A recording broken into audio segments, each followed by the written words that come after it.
Assalamualaikum warahmatullahi wabarakatuh.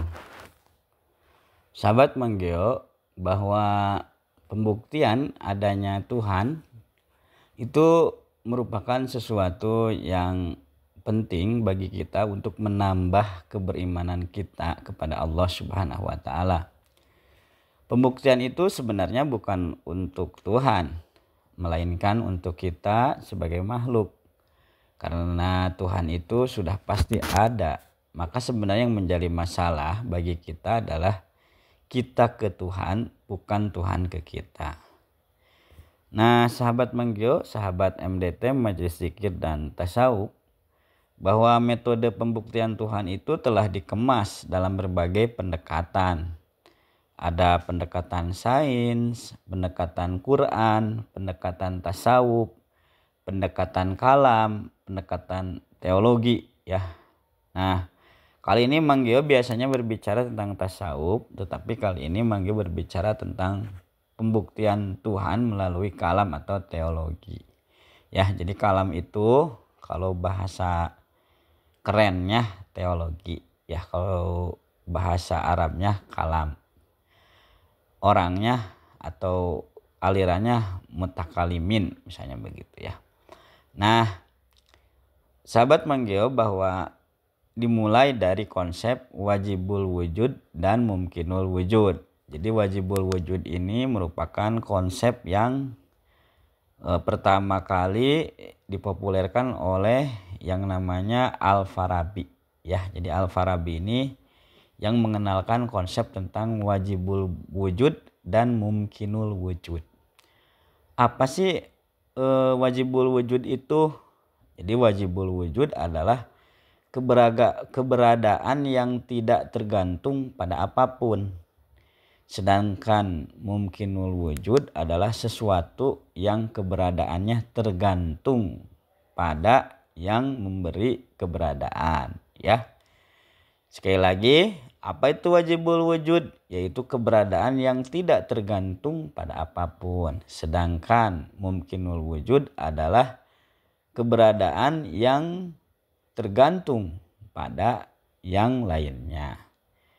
Adanya makhluk hanya mungkin. Jadi makhluk itu adalah sekali lagi, jadi makhluk itu adalah mungkin ya, sangat tergantung. Misalnya begini, kita sebagai manusia tergantung pada air, tergantung pada makanan, tergantung pada tanah, tergantung pada cuaca, tergantung pada keadaan dan sebagainya. Jadi kita sebagai makhluk manusia itu pasti mumkinul wujud karena keberadaannya tergantung. Kalau kita tidak punya air, maka kita akan terancam ya. Nah, misalnya kalau kita tidak bisa makan, maka kita akan terancam kehilangan keberadaan. Kalau misalnya tanah ini tidak ada di dalam kehidupan kita, kita juga terancam. Kalau misalnya terik matahari tidak ada, kita juga terancam. Karena kita sangat tergantung pada yang lain. Ya, begitu juga dengan makhluk-makhluk yang lain sangat tergantung pada kondisi, tergantung pada keadaan. Jadi tidak bisa berdiri mandiri atau berdiri tanpa ada keberadaan yang mendukungnya ya. Sahabat Manggio, ketahuilah bahwa wajibul wujud tidak tergantung pada sebab atau selainnya, melainkan bersifat as-somad atau tidak membutuhkan apapun. Menurut pengandaian akal ya, jadi kalau misalnya kita cermati sahabat Manggio, itu tidak akan keluar dari dua kemungkinan. Satu, wajibul wujud, yang kedua adalah mungkinul wujud ya, keberadaan yang bergantung pada yang lain. Tentu saja keberadaan mungkinul wujud akan berakhir dengan wajibul wujud. Dan tidak akan mungkin semua yang ada yang bersifat mungkinul wujud semuanya setara, semuanya nggak ada wajibul wujud, pasti ada wajibul wujud. Karena tidak akan mungkin mungkinul wujud ada kalau tidak ada wajibul wujud. Begitu kata para ahli agama ya, para ahli teologi atau para ahli mutakalimin ya. Jadi tidak mungkin semua juga bersifat wajibul wujud. Jadi harus ada wajibul wujud dan harus ada mungkinul wujud ya. Nah, semua yang mungkinul wujud sekali lagi harus berakhir dengan wajibul wujud ya. Nah, sahabat Manggio, bahwa yang namanya wajibul wujud ini mempunyai konsekuensi logis ya. Jadi konsekuensi logis ini sesungguhnya adalah untuk meyakini keberadaan Allah, atau dalam bahasa kerennya untuk meyakini eksistensi Allah Subhanahu wa taala dalam rangka meningkatkan keimanan. Apa itu konsekuensi logis daripada meyakini wajibul wujud ya? Yang pertama, jadi wajibul wujud itu tidak boleh tergantung pada apapun. Dia harus ajali dan abadi ya. Sesuatu yang tidak pernah tidak ada tidak akan ada. Jadi tidak akan tidak ada. Sekali lagi, sesuatu yang tidak pernah tidak ada tidak akan tidak ada. Jadi karena Tuhan itu selalu ada ya. Karena sesuatu yang pernah tidak ada maka ia sifatnya bergantung, karena pasti ada yang mengadakan. Setiap mawujud yang pernah sirna maka ia bukanlah wajibul wujud. Jadi kalau misalnya ada wujud yang pernah hilang, seperti manusia kan sebelumnya hilang ya, sebelumnya nggak ada, tiba-tiba ada. Nah, maka itu disebut mungkinul wujud, karena pasti ada yang mengadakan kan begitu. Karena pasti ada yang dia bergantung pada yang mengadakan itu.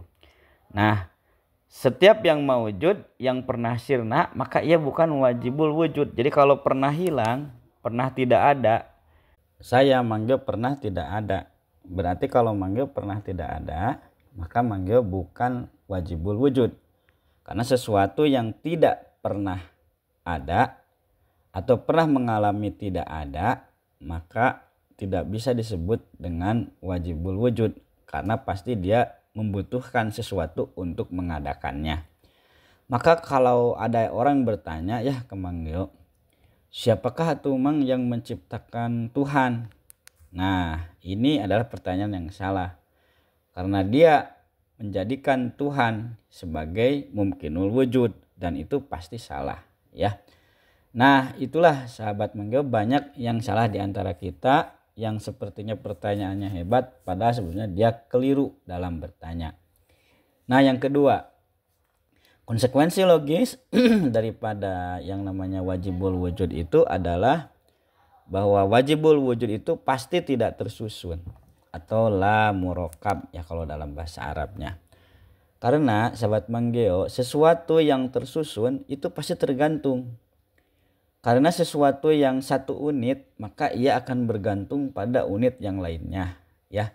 Kalau dia misalnya tersusun maka bagian-bagiannya akan bergantung pada yang lain. Misalnya manggeo sebagai manusia ya. Jadi sebagai manusia ini kan tersusun nih, ada kepala, ada tangan, ada mulut, ada mata, ada badan, ada kaki. Dan itu satu kesatuan, satu susunan. Dan tidak mungkin susunan itu mandiri. Pasti yang namanya yang tersusun itu saling terkoneksi dan saling bergantung. Manggil bisa berdiri ya itu karena ada kesatuan, di mana kesatuan itu saling bergantung. Dan yang namanya wajibul wujud itu tidak akan pernah tersusun, karena sesuatu yang tersusun sifatnya adalah tergantung ya. Sekali lagi, sesuatu yang sifatnya tersusun itu bukan wajibul wujud, melainkan mungkinul wujud, karena dia tersusun ya. Maka dengan segala heterogenitasnya tidak akan mungkin yang namanya wajibul wujud atau Tuhan itu tersusun ya. Karena kalau Tuhan tersusun, maka berarti di antara susunan tersebut adalah akan ada saling tergantung. Dan itu tidak mungkin, bagi mumkinul wujud akan ada saling tergantung. Nah, bagaimana kalau misalnya ada orang yang mengatakan bahwa Tuhan itu adalah materi?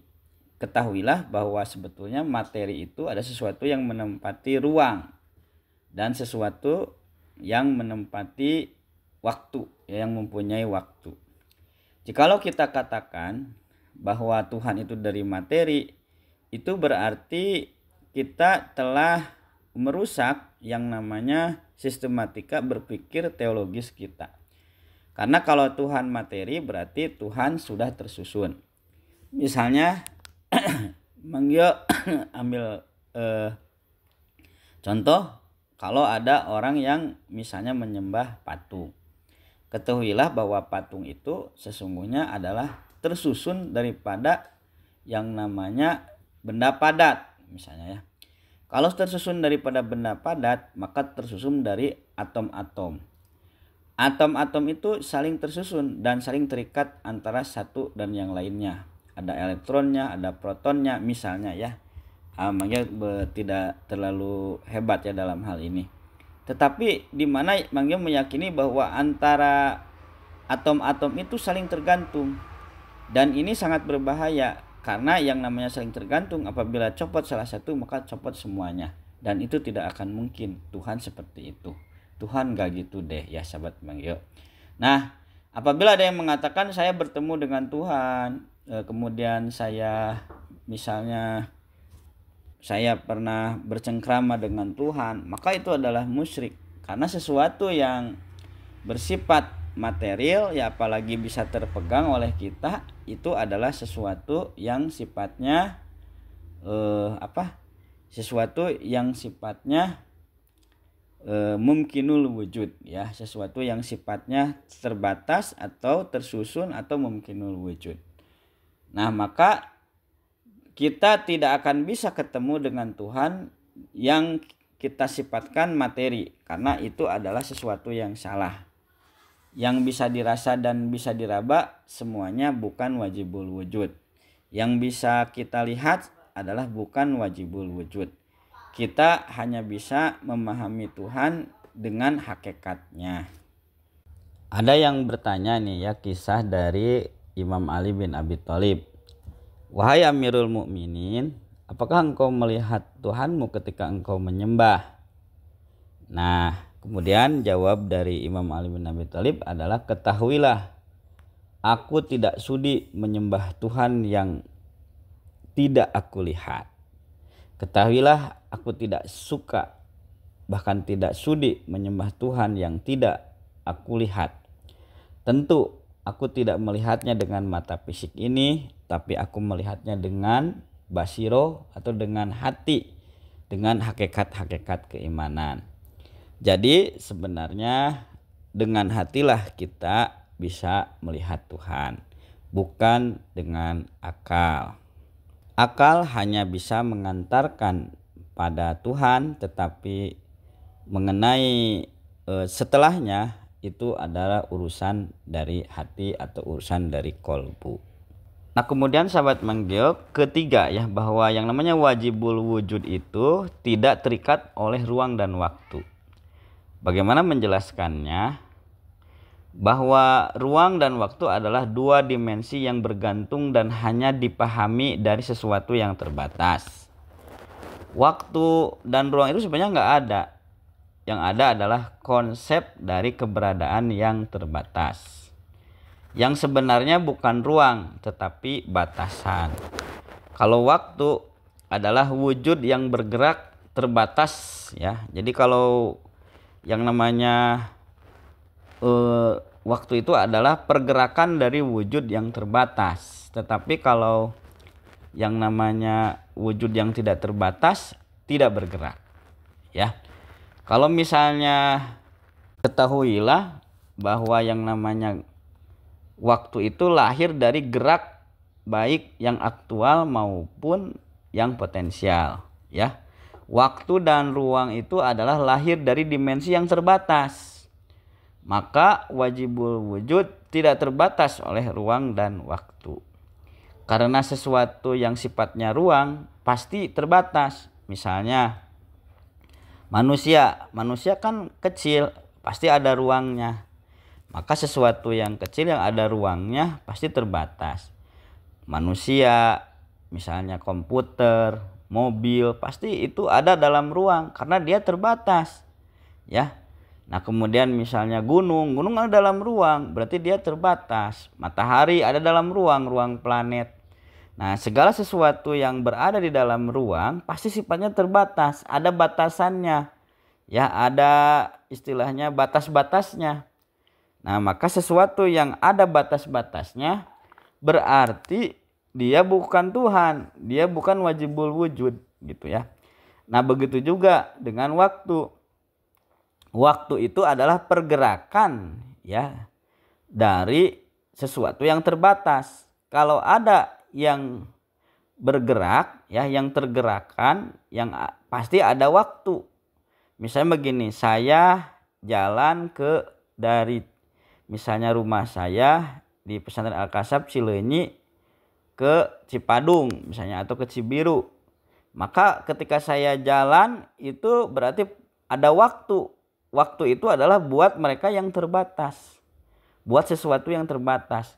Nah, kalau ada ruang dan waktu berarti dia terbatas. Maka Tuhan tidak akan mungkin berada dalam ruang dan waktu. Ya, karena Tuhan itu bukan sesuatu yang terbatas. Jadi tidak ada ruang dan waktu bagi Tuhan.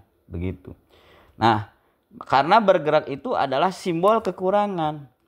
Gerak itu menyebabkan keterbatasan. Sedangkan wajibul wujud tidak bergerak. Karena jika ada yang gerak maka sifatnya terbatas. Ya. Nah, misalnya ada juga yang bertanya ke Imam Ali ya, seorang rahib. Kapan Tuhan itu pertama kali ada? Maka Ali menjawab, kapan itu adalah kata tanya untuk sesuatu yang pernah tidak ada. Adapun Tuhan selalu ada, maka pertanyaan Anda tidaklah tepat. Ya. Nah, sahabat Manggio, kita teruskan lagi. Yang keempat adalah bahwa yang namanya wajibul wujud ya itu tidak ada perubahan. Sesuatu yang mengalami perubahan, baik yang menuju kesempurnaan atau menuju kekurangan, maka sifatnya adalah bukan wajibul wujud atau sifatnya adalah mumkinul wujud. Karena yang namanya wajibul wujud adalah dia tidak bergerak dan tidak mengalami perubahan. Ya. Nah, bila dia mengalami perubahan, maka dia mengalami gerak. Jika dia mengalami gerak, maka dia mengalami waktu. Dan itu tidak mungkin bagi wajibul wujud. Ya. Kenapa wajibul wujud tidak berubah? Tidak pernah berubah. Karena perubahan membutuhkan waktu. Sedangkan waktu merupakan proses dari gerakan. Sedangkan gerakan proses dari sesuatu yang terbatas. Ya. Nah, itu sahabat Manggio tentang konsekuensi logis dari adanya wajibul wujud. Nah, kemudian Manggio akan berbicara juga tentang wajibul wujud dari sebab pemberi keberadaan. Yang pertama, dia harus memiliki kesempurnaan musababnya, karena yang tidak memiliki tidak mungkin memberi. Ya, orang tua kita itu sebab kita ada, tapi dia tidak merupakan sebab yang sesungguhnya, karena dia merupakan hanya sebab material saja. Ya. Misalnya kita dilahirkan oleh mamah dan bapak ya, atau ibu dan ayah gitu ya. Tetapi ibu dan ayah itu tidak pernah kan berkontribusi dalam membuat tubuh, dalam membuat mata, dalam membuat kaki ya. Kita hanya dilahirkan saja, mereka hanya perantara saja ya. Dan itu merupakan sesuatu yang logis ya, kalau mereka hanya sekedar sebab yang merupakan sebab material ya seorang anak, karena dia juga tidak memberikan sumbangsih apapun sebenarnya dalam pembentukan apapun, kecuali hanya sumbangsih material. Nah, begitu juga dengan tanah ya, yang menjadikan sebab bagi tumbuhan. Tumbuhan perlu tanah, betul, tetapi ketika kita menanam misalnya buah mangga ya, terus kemudian buah pir misalnya, kemudian buah anggur, itu kenapa rasanya berbeda-beda? Itu bukan sebab dari tanah, tapi ada yang menyebabkan di antara yang lainnya ya.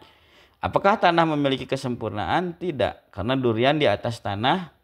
Apakah tanah menjadi sebab pemberian keberadaan rasa durian? Bukan. Rasa mangga? Bukan. Buah melon? Bukan.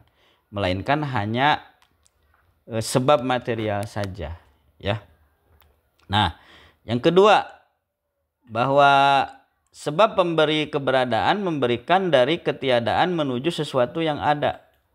Jadi ketika Allah menciptakan makhluk, apakah ada bagian yang terlepas? Itu tidak ada yang terlepas, karena Tuhan tidak tersusun apapun. Jadi tidak akan mungkin sesuatunya terlepas. Berbeda dengan kita, kalau kita misalnya memberikan sesuatu, pasti ada yang terlepas. Misalnya seorang ibu melahirkan anak, pasti ada yang terlepas.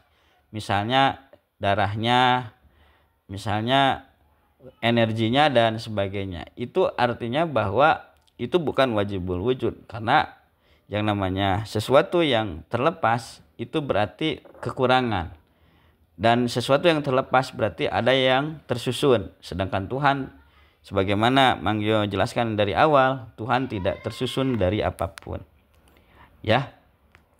Nah, yang ketiga, bahwa wajibul wujud memiliki keseluruhan kesempurnaan dan tidak memiliki kekurangan.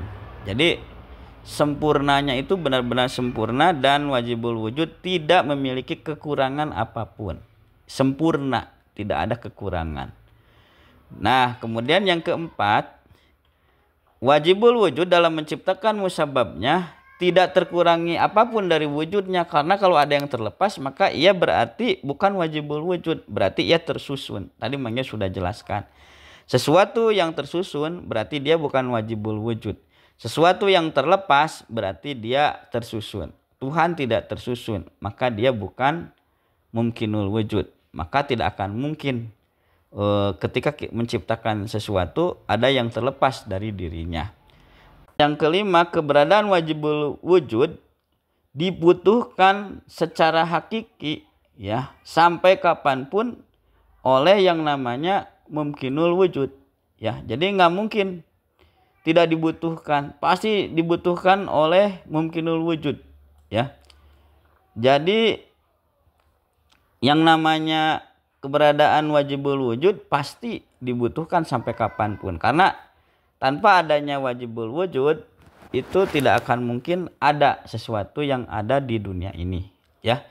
Jadi itu semua sangat dibutuhkan dan merupakan sumber kebutuhan yang lainnya. Allah Hus-Somad, Allah tempat bergantung sesuatu ya.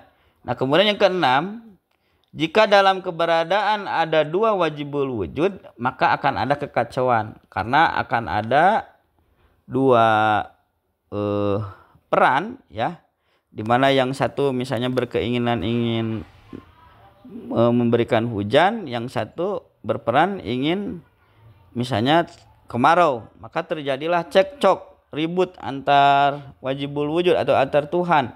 Akhirnya akan ada kelebihan dan kekurangan. Nah, ini tidak akan mungkin terjadi. Maka tidak akan mungkin ada dua wajibul wujud di dunia ini, karena akan ada kekacauan. Nah, kemudian yang ketujuh, jika ada dua atau lebih wajibul wujud, maka akan ada dua yang mempunyai pembeda dan mempunyai kekurangan dan kelebihan. Maka kedua ini merupakan mumkinul wujud. Jadi tidak akan mungkin ada dua atau lebih wajibul wujud di muka bumi ini, karena pasti raribut, kemudian akan ada kelebihan, akan ada kekurangan. Sedangkan Tuhan adalah maha sempurna, tidak akan mungkin ada kekurangan ya. Nah, sahabat Manggio, kemudian Apa sih sebenarnya makna dari tauhid? Ya, ini kita lanjutkan. Yang pertama, makna dari tauhid itu adalah tidak berbilangnya zat, karena yang berbilang akan ada ketersusunan. Jadi sesuatu yang berbilang akan ada ketersusunan. 1, 2, 3 pasti menempati ruang dan waktu. Kemudian yang kedua, sifat Allah itu adalah zatnya itu sendiri. Ya, sifat manusia bukan dari dirinya sendiri. Manusia bisa adil dan bisa jahat. Seluruh sifatnya itu adalah zatnya itu sendiri. Jadi tidak mungkin Allah berbuat zalim pada hambanya. Kalau sifat itu bukan dari zatnya, maka akan ada susunan baru yang berpengaruh terhadap zatnya, yang berpengaruh atas keberbilangannya, yang berpengaruh sehingga Tuhan menjadi keberbilangan, yaitu maksud manggil. Maka tidak akan mungkin Tuhan itu tersusun, ya. Maka antara sifat dan zat itu sebetulnya satu, ya. Keempat, sahabat manggil, ketahuilah bahwa dalam mengerjakan sesuatu, Allah Subhanahu wa taala sebagai wajibul wujud tidak bergantung kepada selain dari dirinya. Tapi Allah Subhanahu wa taala bisa menciptakan saling kebergantungan antara mumkinul wujud. Manusia bergantung pada air, air juga bergantung pada tanah misalnya. Kemudian tanah juga bergantung pada manusia, bergantung pada mikroba dan sebagainya. Jadi saling kebergantungan itu Allah ciptakan, tetapi Allah sendiri tidak pernah bergantung pada siapapun. Maka wajibul wujud di sini tidak pernah bergantung pada siapapun. Dan mumkinul wujud bahkan saling kebergantungan. Inilah benar-benar kuasa Allah Subhanahu wa taala. Jadi sekali lagi sahabat manggil, bagi wajibul wujud tidak ada kebergantungan. Yang ada adalah kebergantungan antara mumkinul wujud dengan mumkinul wujud, dan juga mumkinul wujud dan mumkinul wujud lainnya bergantung pada wajibul wujud, yaitu Allah Subhanahu wa taala. Adapun yang kelima, sahabat manggil, ketahuilah bahwa wajibul wujud bisa berbuat sesuatu secara bebas, ya. Maksudnya Tuhan bisa berbuat sekehendaknya dengan irodahnya. Allah Subhanahu wa taala bisa bebas, tidak ada yang melawan kehendaknya, kun fayakun, ya. Sementara mumkinul wujud terbatas dalam kehendaknya. Misalnya kita terbatas karena dalam segala sesuatu harus punya uang, harus punya energi, ya. Kita tidak bisa misalnya ngapung ke Mekah, ya, ke tanah suci langsung dalam waktu sekejap dan sebagainya, karena kita makhluk yang terbatas. Kita juga tidak bisa hidup tanpa makan, mencoba misalnya tidak makan, tetap saja karena kita terbatas, kita akhirnya terperangkap oleh yang namanya batasan, kita harus makan. Ya, jadi sementara mumkinul wujud sekali lagi sangat terbatas dalam irodahnya atau kehendaknya. Maka karena kita sebagai mumkinul wujud terbatas, maka kita harus membaca insya Allah. Karena yang namanya segala sesuatu itu akan bisa terwujud dengan yang namanya irodah Allah. Yang keenam, sahabat manggil, bahwa ketahuilah bahwa wajibul wujud yang pantas disembah adalah Allah semata. La ma'buda illallah, karena tidak ada yang berkuasa, tidak ada yang bisa menjadikan apapun, tidak ada yang mengirodah dalam kehidupan kita, di dalam kehidupan semesta, kecuali Allah Subhanahu wa taala. La ilaha illallah, la mawjuda illallah, la matluba illallah, la maksuda illallah, la ma'buda illallah. Walhamdulillahirabbil alamin. Assalamualaikum warahmatullahi wabarakatuh. Terima kasih, silahkan kepada host untuk barangkali ada peserta yang mau bertanya.